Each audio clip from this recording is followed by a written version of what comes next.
Hi, welcome to Sreelu's kitchen hub. ఈరోజు పచ్చి కొబ్బరితో ఎంతో హెల్దీ, టేస్టీగా, తక్కువ ఆయిల్తో ఒక స్నాక్ ఐటెం చేసుకుందామా. పచ్చి కొబ్బరిలో చాలా కాల్షియం ఉంటుందండి.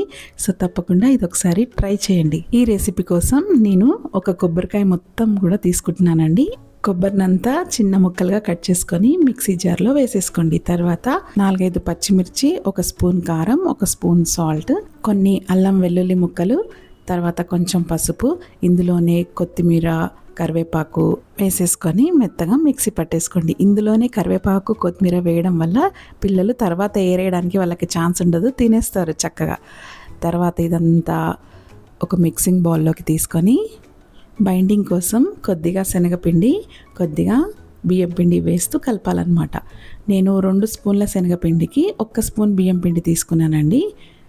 ఇలా కొద్దిగా కలుపుతూ చూడాలి, మనకి పర్ఫెక్ట్గా మనకి కట్లెట్ చేయడానికి వస్తుందో లేదా చూసుకొని, సరిపోకపోతే మళ్ళీ కొద్దిగా శనగపిండి వేస్తూ, కొద్దిగా బియ్యం పిండి వేస్తూ అలా కలుపుతూ ఉండాలి. చూడండి, ఇలా ముద్దలాగా మనం కట్లెట్ చేస్తే రౌండ్గా వచ్చేలాగా మనకి కుదరాలి. అప్పటి వరకు పిండి కలుపుతూ ఉండండి. తర్వాత నాన్ స్టిక్ ప్యాన్లో కొంచెం ఆయిల్ వేసి ఇలా ఈ కట్లెట్స్ అన్నీ వేసుకోండి.